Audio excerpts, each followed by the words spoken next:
ümmargune ja 4 väikse jalaga pesa on mõeldud arvuti ja vanemat tüüpi televiisori ühendamiseks, kus näiteks televiisor on ainult SCART-pesa. Ehk siis saab arvutis olevad fotod ja videoklipid suurel teleekraanil ära vaadata. Järgmine on kandiline ja 15 jalaga pesa ja see sobib projektori ühendamiseks. Ja ka mõningatel televiisoritel on samamoodi T-Sub15 ehk seesama VGA nimeline pesa küljes, siis saab sellistel televiisoritel väga hea pildi arvutist televiisorisse.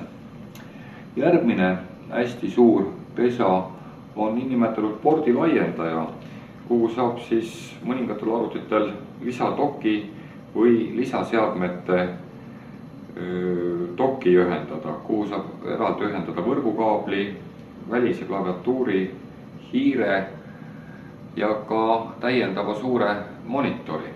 On samuti olemas võrguühendus ja on ka laadimine, et ei piisab ainult ühe kaabli ühendamisest, et kõik ülejäänud lisaseadmed oleksid arvutiga kasutatavad.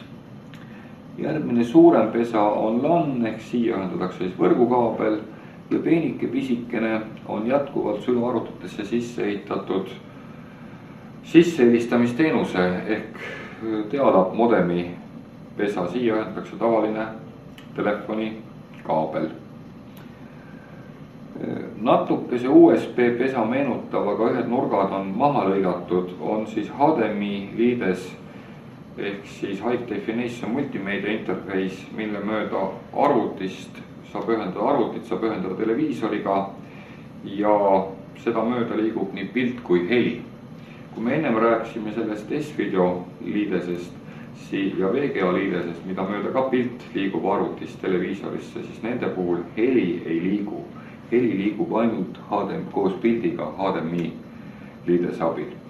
Arvutil on olemas veel ka 2 USB pesa, millest saab siis ühendada kas siis fotoaparaati, välistiirt, välisklaviatuuri või kas või mälupulka. Siis on niisugune hästi väike kandiline pesa, on niinimetatud Firewire pesa, kuhu saab ühendada digitaalsed videokaamerad. See on puhtalt ainult digitaalsete videokaamerate ühendamiseks, et kanda suuremahulist videomaterjali kaameras kiirelt arvutisse. Ja sellel arvutil see viimane pesa siin vasakul pool otsas on erinevate mälukaartide lugeja.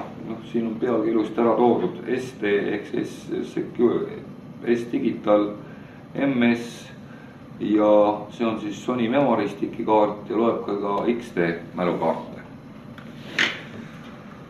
Arvuti esiküljel on tavaliselt välja toodud siis kõrvaklapipesad ja mikrofonipesa. See nupukene siin kõrval võimaldab siis erinevaid Wi-Fi ühendusi sisse lülitada, kas siis Bluetooth ühendust, Wi-Fi kaarti töösse või lülitab need mõlemad välja.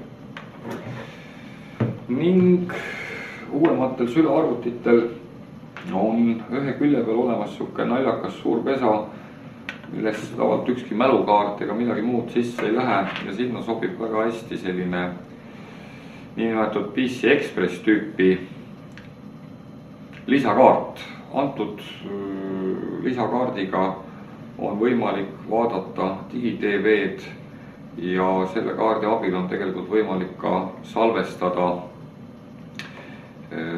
VHS kassettidel olevat materjali digitaalselt ümber arvutisse, ehk sellest kaardist on ka pikem jutt digitargas.